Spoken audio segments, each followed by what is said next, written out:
Welcome to Golf Talk. Today we're going to be talking about some of the nuances of the game that we didn't pick up because a long time ago we worked and now we're beginning to play golf. So stay tuned.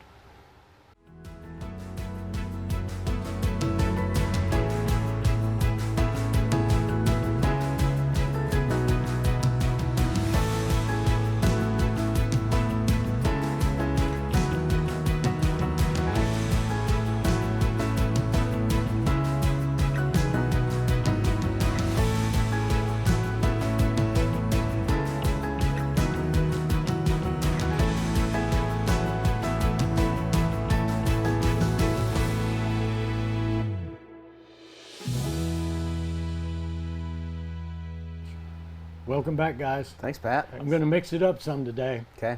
I'm going straight to Wells instead of you. So like it. sit back I like and it. relax. Hot seat. TVN questions on Golf Talk. Yep. I don't see answers coming on the YouTube, so I thought we'd take this opportunity to answer some of those. Okay. One of them was, when we repair a divot, do we sand the divot and leave a mound, or do we flatten the divot out? No, it's very important, Pat, that we fill the divot with sand, take your foot, flatten it out. If there's any extra, you can kind of brush it away, but the idea is to leave a perfectly flat, compacted surface for that Bermuda grass to grow laterally over that divot. Like on a tee box, it'll just grow over smoother if you're in the fairway. In case he hits a shot down there, if he happens to land in a divot, at least now it's not, in a hole, it's on a flat surface where the sand is. Well, along that same line, back in the day, much younger, in my teenage years playing golf with my parents, Dad used to say, put the divot back over. Do we do that? For Bermuda grass, it doesn't really stay together. If you're up in the northern climate, a lot of places are bent grass or Kentucky bluegrass fairways, and the divot tends to stay together quite a bit better. Down here, the Bermuda grass grows laterally so quickly.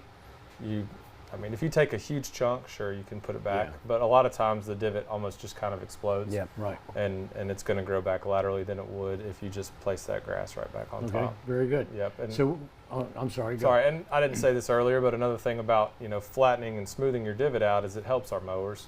The way our mowers work, we've talked about it before, but it's a bed knife that rides along the ground and the reel turns. So if there's a mound of sand that bed knife goes through, and then the reel turns on it, it's like sandpaper or worse. Yes, like a file on the blade, isn't it? Yeah. So, Okay. So then one of the other questions was, on all of the par threes, we don't have sandboxes, or what do you call those, Casey? Sandboxes? Yeah. Boxes, Yeah. div Okay. box, Yep. Some of them have white sand in them, and some of them have green sand. Let's go to green sand first. Why is it green? So I know Tokwa specifically uses a green. It's a divot recovery mix that they use. So Tokwa's got some, especially their par threes, are kind of shaded, have a hard time recovering from traffic and divots. So a company that we use offers a green divot sand that has some nutrients, fertilizer mixed in with the sand, and it's supposed to help the grass grow into that divot quicker. We don't see the need for that at Tenacity. A lot of our par 3 tees, in fact, are some of our biggest tee boxes on the golf course. If you think about 8 or 14 at Tenacity, those tee boxes are huge compared to like number 3 at Tokwa. Just Tenacity's got the boxes, the sand boxes. No, None of Tokwa. Tokwa's got some sand boxes Some, yeah. because they want folks using that green divot recovery mix. Okay. Yeah, but Tenacity and Kahiti got rid of the sand boxes around COVID, and we actually found that not having the sand boxes out there, it was more of a quality control perspective on our end. We knew that when we send our staff out to fill the divots 3, 4, sometimes 5 days a week, a lot of times it's after course setup gets done, they've got an hour and a half to kill before the end of their shift, and they'll go out and fill divots on par 3s, and we know they're getting filled properly, smoothing them out, and there's also not a big divot box for us to have to clunk around and move, every time we go out to mow tees, which is 3 days a week. Slows We've us got down. an hourly cost mixed in there. You've got moving it. You've got mowers that have to move it, put it back. Yeah. All Yeah. For those that don't recall, back during COVID, you were not director of golf then. It was Chris Sykes. Correct. And Chris kept us running because he split everybody up into carts, no touch, played with the pin in, et cetera, and those boxes were removed then, weren't they? They were, yeah. Just so golfers wouldn't touch possibility of Right. getting COVID. Yep. Okay. Next question. I think it's the last one. Ball marks on the greens. Yeah. It's that time of year. Yeah. They're getting bad. Our greens are probably as soft as they've been all year. The humidity every day. We're doing monthly venting practices where we solid tine airify. If you've played Tenacity this week, if you played it on Sunday, you probably felt like the greens are pretty firm, and then we solid tine airified on Monday, and it softens them up quite a bit. So the ball marks are much more drastic. And then this time of year, you know, the grass is stressed, it's hot, and the recovery is just not what it would be if we were getting, you know, 80s and 60s. We're getting mid 90s, mid 70s. So yeah, ball marks are an issue. And while we appreciate people fixing their ball mark, you got to make sure you do it right. Because if it's just a ball mark and you go down and you pop it up and tap it with your putter, but when you walk away, you can still see the brown spot where the ball, you know, pulled some of the grass away, that's still going to take a long time to repair. The ball mark actually has taken a layer of sod and pushed it up into a fold, Right. right? So it's sort of like this, and then it bends it under. Yep. Okay. Yep. So the idea is to pull that out. Yep. So what I'll always do is I go to the forward side of the ball mark. You know, Okay. if you're hitting in, it'll be the back side of the ball mark. I'll take my putter and tap it down first, back towards the direction where you hit it from. Yeah. Tap that down. And a lot of times you can get a lot of that ball mark repaired before you even put your divot tool in the ground. Yeah. And then when you go in the ground, you'll then work. You can use a tee.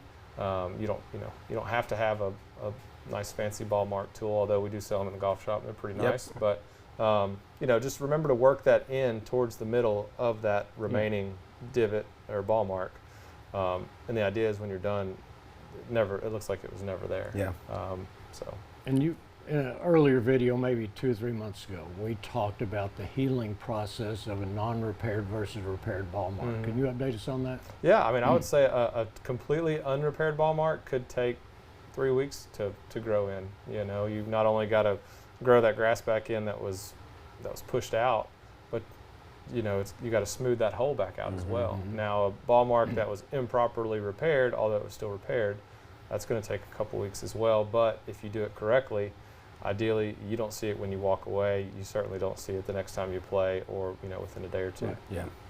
And you gave us an update on ball marks from us amateur golfers. Yep.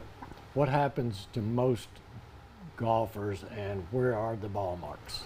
Well, I think a lot of our players traditionally are playing a tee that might be too long for them, right? And hopefully our new combo tees move some of those people forward. But what I mean by that is they're hitting fairway woods and hybrids into par fours, par threes. And so you'll see, because those clubs don't apex as high as a short iron or a wedge, then that ball's not going in the air, so it's coming in lower, so the ball lands on the first third of the green, and then it might end up on the back or even over the back edge or off the side. But I think it's important that if a player hits the green, the surface of the green, your ball might not be on the green, but go look for your mark or fix a couple. You know, I'll give a player tip.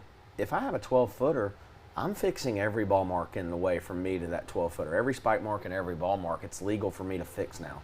So I want to tap those down and get those smoothed out, which helps Wells' team, but it also helps me score better. So almost for every one ball mark I make, I probably fix 4 or 5 on every green. Right. So I think you can shoot lower scores and also help the golf course out by just kind of paying attention. Might not be yours, but fix it. Very good. Yep. As we talked about in the intro here, a lot of us played golf early in our career, began having kids, work, transfer, et cetera, got away from golf, and now we're picking you up again in Tellico Village. There's some nuances of the game that can help us reduce our stress on the course. Yep. Like mine is somebody pushing me from the back. It just bothers me to death, and it's not their fault. It's me or the people I'm playing with are playing a little slow. Yep. And one of the things that I've found that speeds my group up quicker than anything is a thing called hit and sit. Yep.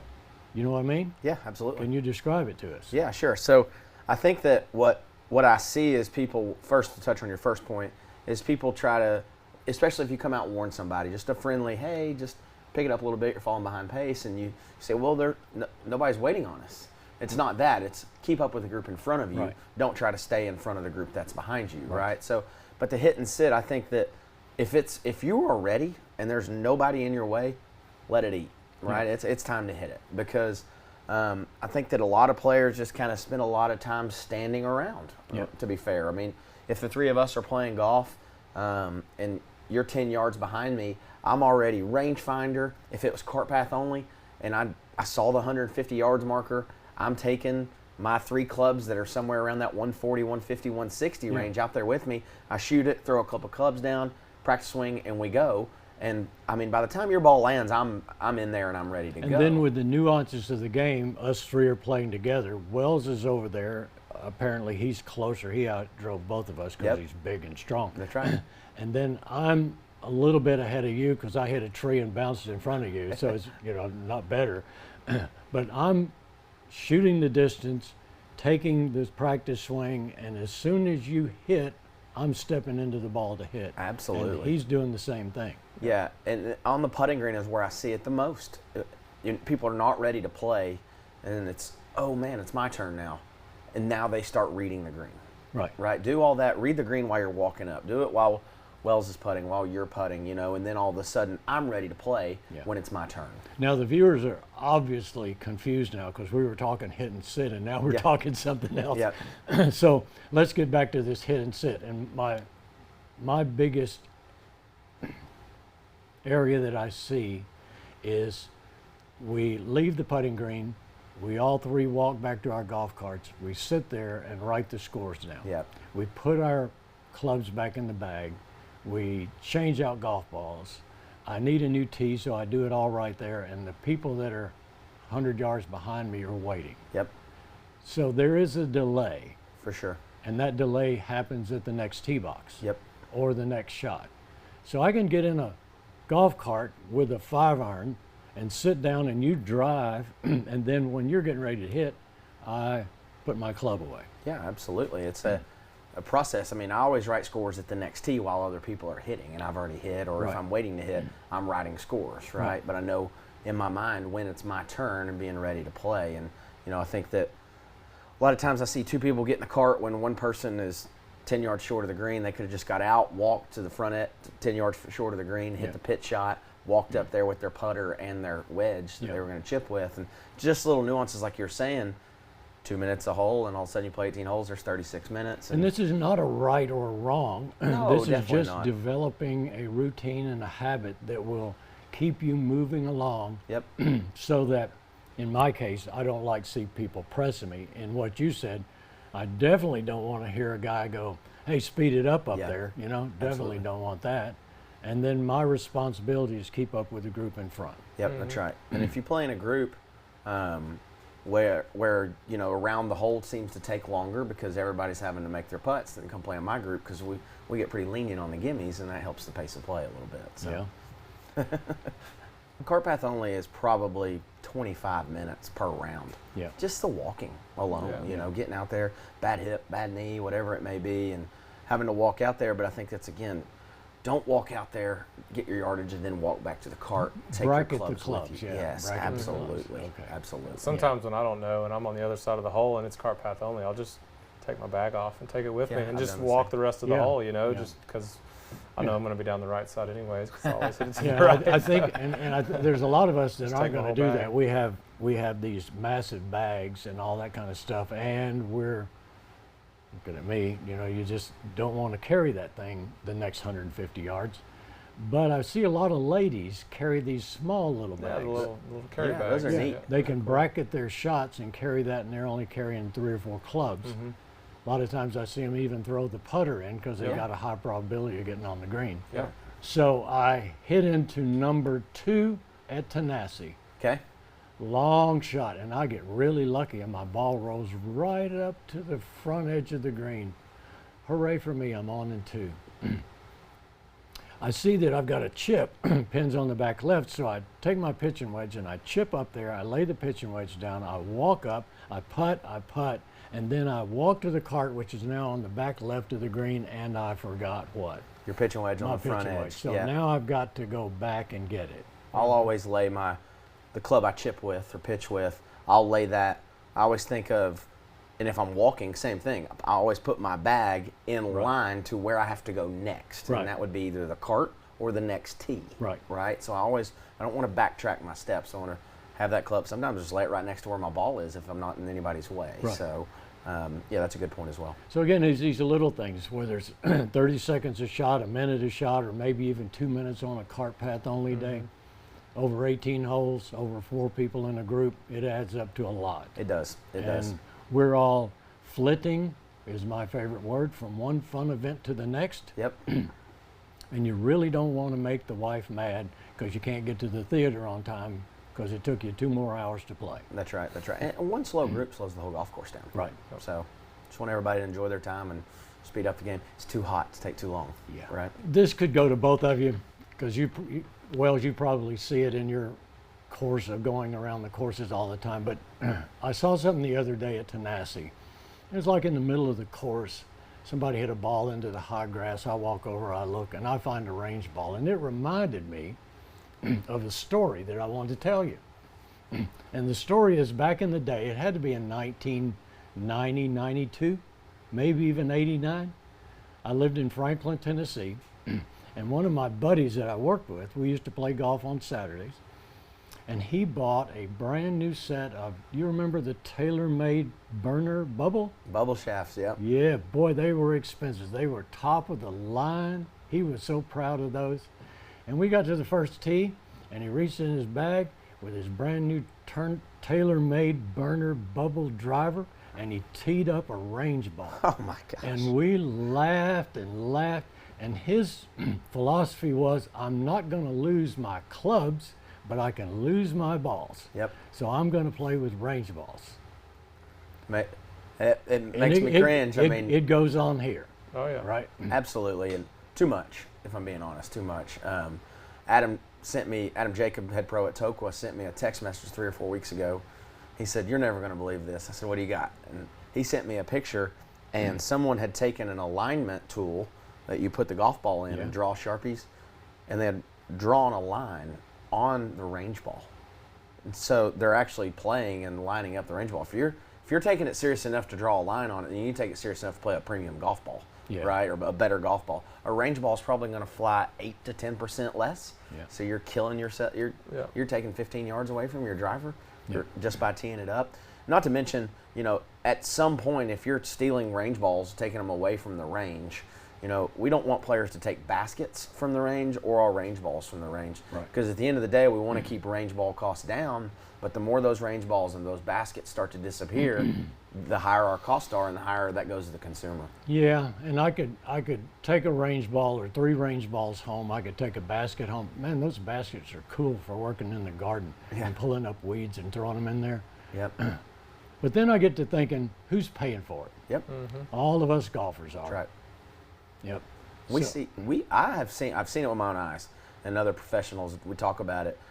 People come to the range and they've got a basket of Found golf balls? No, they bought a bucket, Oh. they hit half of them and took them to their car and then came back another day and finished off the bucket. So they did leave the property with our stuff. So, I mean, we just, you buy a bucket, hit them that day, knock them out, and then and leave it there. Well, you don't want to be like my buddy in Franklin, Tennessee, where 3 of your friends roll on the ground laughing at you for hitting range balls, right? No, don't play a range ball. Play a better golf ball than that, for sure. Okay. We have going on here through Timeless Teleco a fundraiser called Tanasi Clubhouse Drive. Yep. Yep. Thanks for correcting me. My personal opinion, we're now to a population range where amenity users should be wholeheartedly supporting their primary amenities. Mine is boating and golf. Yep. When I heard that Timeless Teleco was starting this fundraising process to put 2 simulators in the new Tanasi, to me, those simulators are going to be used by golfers. Absolutely. So that's, in my take, is my responsibility. My dream is to take my 2 granddaughters, which played with Wells's daughter, Charlie. Yep. Rainy day, winter time, whatever. Warm up at Tanasi. I can hit a few balls before I go out. A lesson all of this stuff. My next door neighbors who don't play golf, this is not their responsibility. Right. So, in my opinion, golfers should be stepping up. Yep. Whether it's $1, $10,000, $50,000, whatever it is. It's our benefit as golfers. Absolutely. What's your take? Yeah, we have, certain ways to make revenue, right? Range, carts, green fees, leagues, outside events, but you're restricted to how many days it rain a year? How many unplayable days between cold weather and rain do you guys think we have? 100? Maybe. Yeah, 100 maybe. Take cart path only days from a lot of our people that they can't play. Yeah, rounds drop 35 to 40% on cart path only days. Well, so where do they go? Every time I go to PJ Superstore, I see members. Right. Every time. That's Turkey Creek. That's 30 minutes from here. So I want to figure out ways to make discretionary revenue. That does golfers a favor by keeping the subsidy down. It does non-golfers a favor by keeping the golf subsidy down. Right. So how can we make discretionary revenue? Well, let's afford our players a chance to play somewhere on unplayable days. Yeah. Whether it's too hot. Right now, it's 100 degrees outside. Yeah. Right? It's too cold. It's raining. I want a new 5-wood, but I don't want to go stand in 100-degree heat. Okay, well, let's go in the simulator where it's 70 degrees, right? So we've talked about the TrackMan IO technology on Golf Talk before, but having those 2 bays. So the Tenacity Clubhouse Drive, the Timeless Teleco fundraiser, they're looking to raise $185,000. Already have over $60,000 raised. Right. So $125,000-ish left. That's for the 2 TrackMan simulators. That's for lighting, specialty lighting. That's for TVs. That's for furniture. That's for some finishings around the simulator area to make that new awesome building. We're almost to the end zone, so let's not fumble as we go across the goal line here. So we want to score with that for sure, and so the information's gone out on that for the Tenacity Clubhouse Drive. If you have trouble with the flyer, you're welcome to email me, and I'm happy to point you in the right direction. Well, I can imagine sitting there, but hitting in a simulator. I can hit a ball further than you. No, you can't. You get up from the restaurant, you go in there and you prove it, right? Yeah, right. The second thing is go into the restaurant. It's right next door. Yeah. So we're talking about party time. Yeah. Have a good time. Play around the golf, food, snack, drinks, friends. Yeah, and it's, if it's 12 o'clock and you need to be in Lenore City at 1:30, well, you're not going to the range because a range session right now requires a shower afterwards, right? It's too hot. But you could go in the air-conditioned simulator for 30 minutes and be fine and then go to town, So I think it affords some opportunities that I think people haven't really grasped yet, but it's the cutting edge of technology. Yeah. It's where golf's going. Right. Technology is, people don't play golf because of how much money it is. It's time and weather. Right. So it's a shorter amount of time. You can go in there and hit as many balls as you want. You can play Pebble Beach, you play St. Andrews. Or kids games. And the weather. Yeah, you can play kids games. The kids, they have dodgeball, baseball, football. There's all kinds of games on this thing. Capture the flag. I mean, it's endless. And all of a sudden now you get your grandkids in. They want to go. They fall in love with the game. So it's a win-win for everybody. We're excited to hopefully see it come fruition. But again, it's the golfer's amenity. Yeah, that's right. And the challenge is to step up golfers. Let's buy this thing. Yep. And if you can't figure out how to donate, get a hold of me, and I'll be happy to. Call me. I can tell you how I donated. That's right. Exactly. Yeah. Well, you've been sitting there silent too long. All right. It's time to do some course updates. Okay. Tell us what's going on. Well, Pat, I think in June and May, all we talked about was how nice it had been and how cool it had been, and the Bermuda wasn't coming in. Bermuda wasn't as growing. fast. Our greens were really good, but yeah, that's all changed. So since June 15th, we've had 32 days. No, I'm sorry. June 15th, we've had 24 days above 90. Yeah. All right. We had no 90-degree days before June 15th. On average for the year, Loudon, Tennessee, this area gets about 34 days above 90. So in the last month, we've had 24. Yeah. Our average high, I looked at it before we got over here, average high in July has been 92. The normal average high for July is 88. Mm-hmm. So, man, when the flip switched, it turned on, and full speed. It has been hot. Yeah. It's been great for our golf courses that, again, May, June were kind of slow to wake up, kind of slow to fill in. Our Bermuda is lush. You can almost hear it growing. You can. I mean, you go out there and it's like, wow, we just mowed this 48 hours ago and Yeah. we need to mow it again. So courses look great, but yeah, it's a lot of work right now. Through after member guests, which was around that June 15th time frame, I can't remember the exact date, but all 3 courses got some tee boxes aerified. We've done some spot fertilizing in some fairways, approaches, some typical wet areas. But you know, really the name of the game right now is just mow and maintain. It's kind of too hot for project work. Although it is hot, our golf courses are still packed. We're doing a lot of rounds. We met or exceeded budget a little bit in June. I was looking at some rounds numbers on our way over here, and July's been really good. Yep. So, you know, when things are growing as much as they are, you're mowing fairways, tees, green surrounds 3 days a week. You're mowing greens 5-6 days a week, rolling the other days.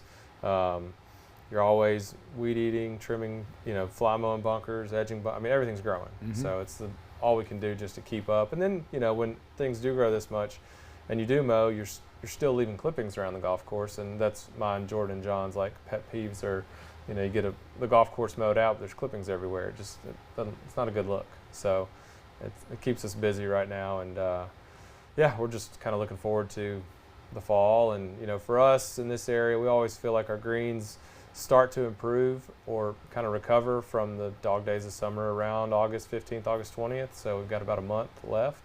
Yeah. And by that point, we'll be kind of looking forward to college football and cooler weather. And so, but I will say all 3 golf courses, for the weather we've had, the putting greens have, Fabulous. fabulous. Yeah, Yeah, I mean, I said it last year, I think the year before, but this far into the season, our greens are performing incredible. We haven't changed anything on the greens at Tokwa or at Tenasseee and Kahiti.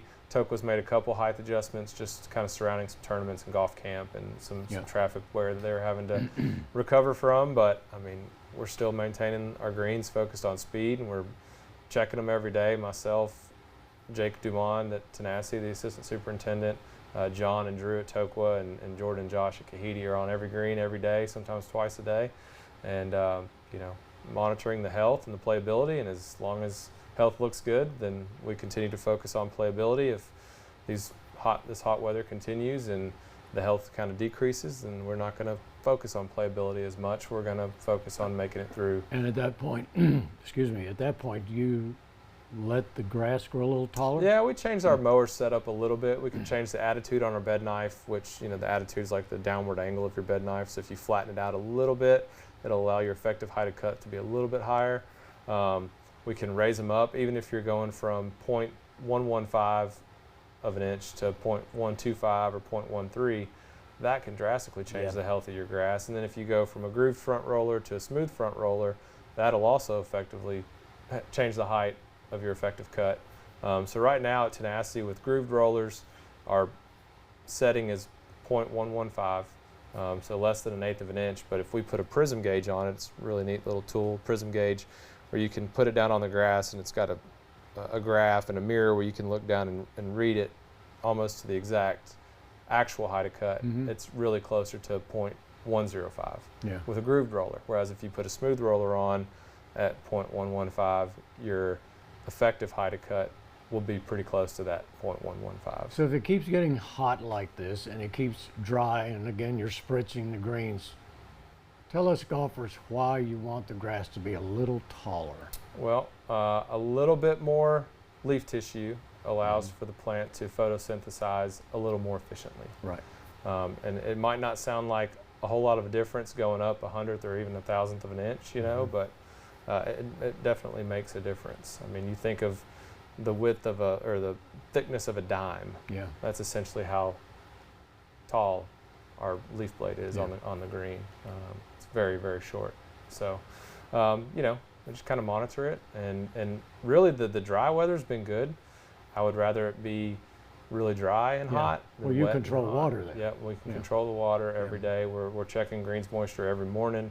We're going out in the afternoon to check, and then we adjust our nighttime watering times based on what our afternoon volumetric water content is on each green. Right. So. And since you mentioned water, I think it's prudent to mention again, we get our golf course water from the lake. From the lake, thank goodness. Right. Yeah, we're very blessed. Yeah. Yep. And it's been hot for a month, so just keep doing what we're doing and monitor conditions and adjust as needed.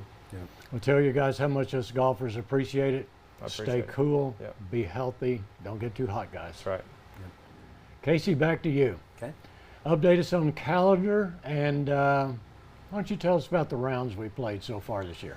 Sure. So we are about 2,400 rounds ahead of budget right now, and most of that is due to June. June we were about 1,500 rounds above budget. I think 1,572. Yeah. So June And you really were chasing helped us. budget numbers all the way up to June. We've been chasing for Yeah. sure. May was a little rainy. We did okay. We beat budget a little bit in May, even with all the weather. But June really helped, as well as talked about. Yeah. No rain, Yeah. no cart path only. They go Yeah. hand in hand, right? Now we're kind of noticing the trend of the 3 and 4 o'clock times are open because it's hot, right? But as we move forward into August, on Saturday, August the 2nd, we will have our VFW, Veteran for Foreign Wars tournament at Tokwa. It's a big event. Yeah. Saturday, August 9th, the For the Kids charity outing is at Kahidi. Yeah. The ladies member guest is coming up in August, and then at the end of August, we'll have Monday, August 25th through Wednesday, the 27th.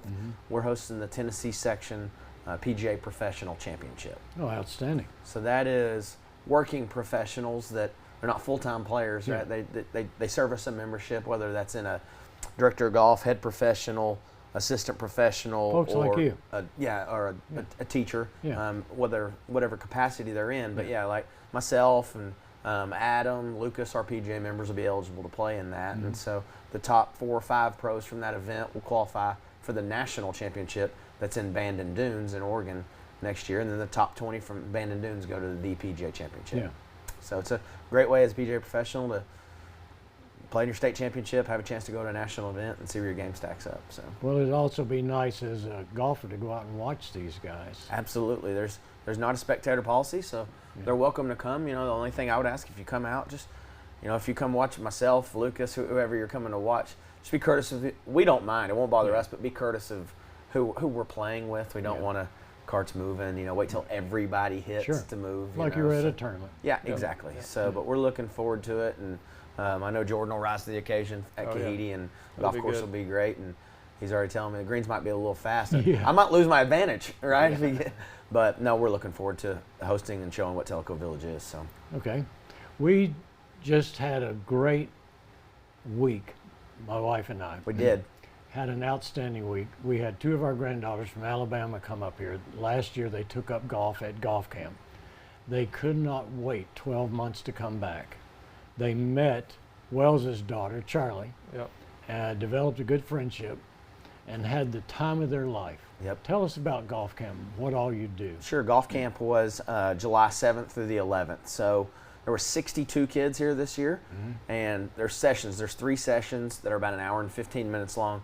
I think in golf, you don't want much more than that with some of the younger kids. They're done. It's so hot, right? And so it's a great way. It's normally close to the 4th of July. This year was really close. So they get to come in and they use our facilities. So we'll close the range and the putting greens and the chipping greens for the kids every morning, and they'll get about 5 hours of instruction. Friday they have a tournament, then they have a lunch, have an awards ceremony. And it's a scramble tournament, so it's low pressure, but it means a lot to those kids. Yeah. Those boys and girls. They're Charlie. Charlie was gunning. She made me go to the range after she went to golf camp in the morning, rec camp in the afternoon. I picked her up at 3 o'clock, and we went to the range for 2.5 hours. Because she was focused on beating your granddaughters. Well, how'd that go? And she did. Did she? She did. Did we? Yeah. Yeah. I don't know. I couldn't remember the scores, but she had a ball. Yeah. She had so much fun. It's fun to watch. We were talking earlier about my youngest granddaughter that went to golf camp.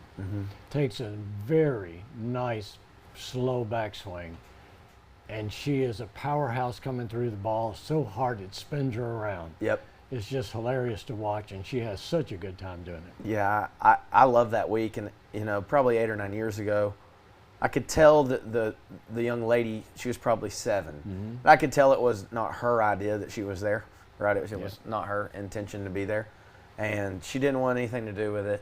And I said, I'll be right back. And I went in the pro shop, and I brought every Sharpie we had out of the pro shop, and I gave her a bunch of just old balls that I had in my truck, And I was like, I want you to draw whatever you can draw on every one of these balls. Next day, smile, hey coach, couldn't wait. And so it's just little things like that. It's fun to get the kids involved. Yeah, it is. And mine are waiting for next year. They got their bags packed and they're ready to go. Yep, second week of July every year. Casey and Wells, we appreciate you guys taking time out of your busy schedules, come and join us again this month. And we appreciate you folks for joining in. Tune in next month and see what we have in store. And in the meantime, hit that like button, hit the subscribe button for TVN. Keep up with all of the Teleco Village goings on, and we'll see you again next month.